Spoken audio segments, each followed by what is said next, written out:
Phoenix minus what if he never hits a home run his entire major league career? What if he never drives in more than 50 runs in a season? But, what if Chandler Simpson changes the complete baseball landscape, exploiting his surreal speed and uncanny ability to get on base, allowing us to view and appreciate the game as if we're turning the clock back a quarter century ago? That's my dream, Simpson, 24, tells USA Today Sports. I feel like God gave me the gift to motivate and inspire other generations that come after me.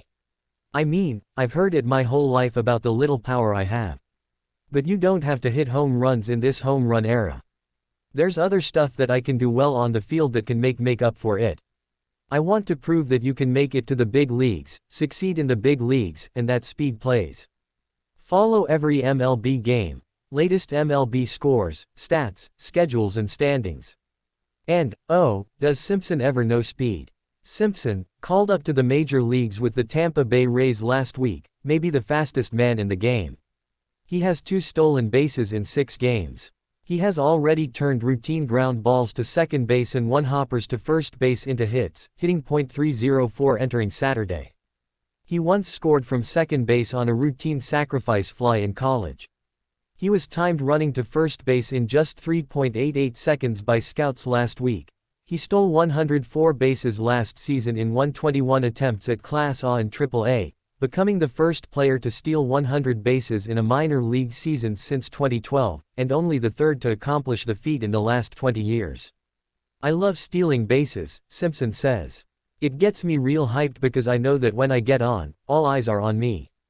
Everybody in the stadium, the pitcher, the catcher, the pitching coach, their manager, all of the fans in the stands, my manager, my teammates, they all know that I'm going to steal. It's man versus man, me versus you, and I feel that nobody can stop me.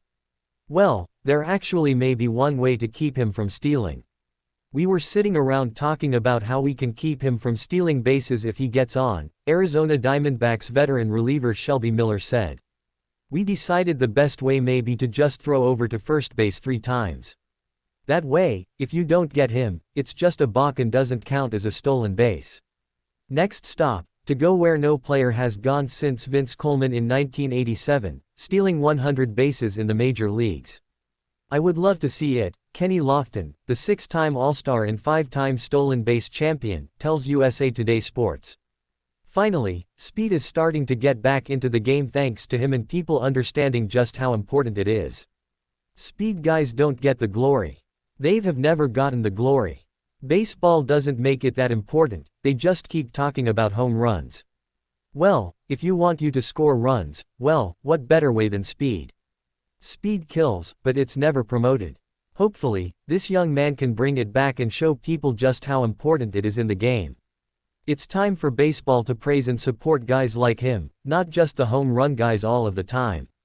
If baseball wants to only talk about home runs and power, Simpson may never have his name mentioned again the remainder of his career. Simpson went to the plate 1,119 times during his 3-year minor league career. He hit exactly 1 home run. And, naturally, that one didn't clear the fence, either. It was an inside-the-park home run on June 7, 2024 against the Biloxi Shuckers. Simpson merely slapped a ball past third baseman Brock Wilken, which then got away from left fielder Xavier Warren. The ball rolled to the fence, and by the time Simpson sped around the bases and slid into home, he had his first professional homer. It was his first home run since February 25, 2022. When hit the only homer of his collegiate career, a grand slam against Gardner Webb for Georgia Tech. Well, that actually didn't go over the fence, either. The right fielder went up to catch it, Simpson said, and it topped off his glove, and went over the fence. But, hey, it still counted. Simpson, who entered high school at just 5'5" and 130 pounds and is now 5'11", 170 pounds, proudly recalls that he did hit 1 home run at St. Pius X Catholic High School in Atlanta during his senior season where his mom is the principal. Atlanta center fielder Michael Harris, who grew up playing against Simpson since they were 6-year-old kids in Little League, and played as rivals during their summer travel leagues, remembers being a witness for the historic moment, with Simpson sprinting around the bases so fast that his own teammates had to tell him to slow down. So, considering Simpson's absence of home run power, pretty easy for the guys back home to provide good-natured teasing. How can you tease him? Harris says. He hits .350 wherever he goes. He steals 100 bases. He knows his game. He's not a guy who's going to try to hit homers. He knows he can get on base and make an impact with his legs.